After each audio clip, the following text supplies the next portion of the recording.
Hello and welcome to another exciting and enthralling camera video. This week's tutorial is shutter speed and what is it? So shutter speed, what is it? In photography, shutter speed is a common term used to discuss exposure time, the effective length of a time a camera's shutter is open. The total exposure is proportional to this exposure time or duration of light reaching the film or image sensor. Now the English version. All it really means is how long the shutter blades of the camera are open. Well, wait a minute, I'm still confused. The shutter blades inside of the camera will open when you take a picture. When the shutter blades open, it allows light to pass through the lens onto the camera's film or sensor. Depending on the duration that the blades are open determines the exposure of the picture. So exposures. The longer the blades are open, the more light is let into the camera.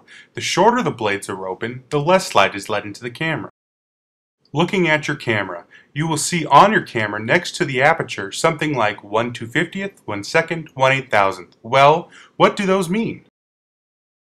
So, what does it mean? 1/250th, for example, is 1/250th of a second. If there is a 1 slash in front of the second number is how fast the shutter opens and closes, simply meaning the camera is taking a picture faster than 1 second. Is this you right now, sleeping with a big puddle of drool on your desk from so much information thrown at you? Well, just keep watching. I promise there will be pictures and examples at the end of the video once we get past all the technical, boring parts. Now to the numbers and their meanings. The higher the bottom number, such as 1/250th, etc., the faster the shutter speed.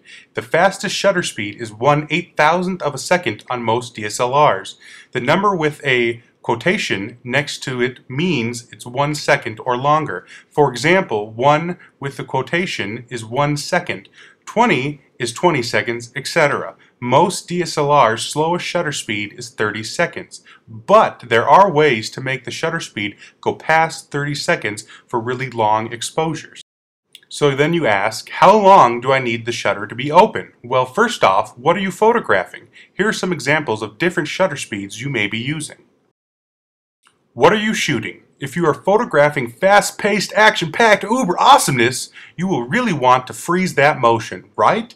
Then you'll want a fast or high shutter speed, such as 1/2000th of a second. However, when shooting at that high of a shutter speed, you will want to make sure that you either have plenty of daylight, a high ISO, or a wide open aperture, such as f2.8.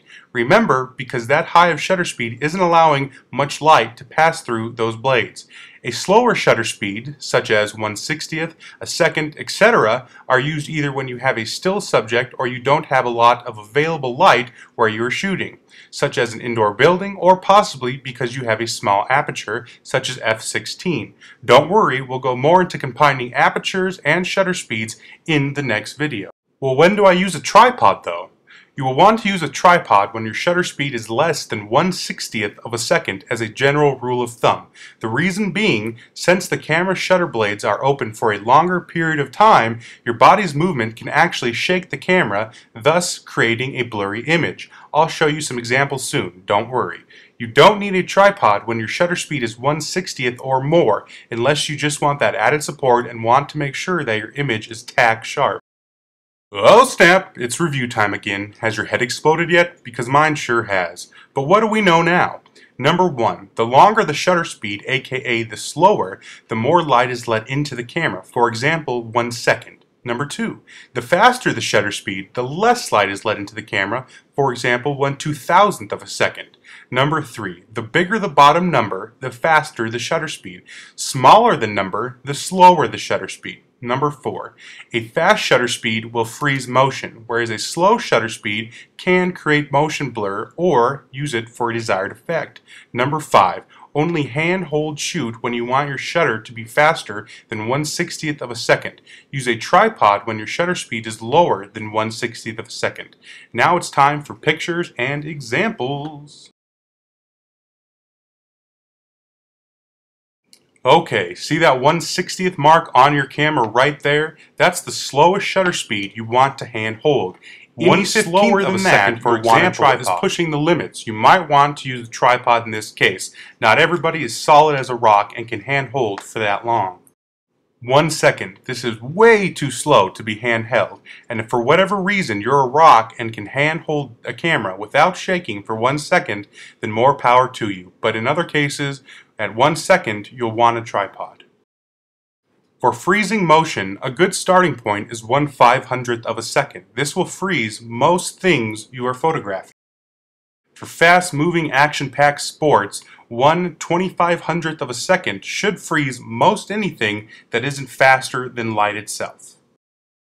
And last but not least, 1/8000th, the big daddy. If 1/8000th of a second can't freeze it, then I don't know what to tell you. You probably won't be able to capture it in perfect sharpness. Here are some handheld shots using a micro adjustment chart to show you some differences. At 1/125th of a second, it froze the motion handheld. Thus, the numbers are sharp.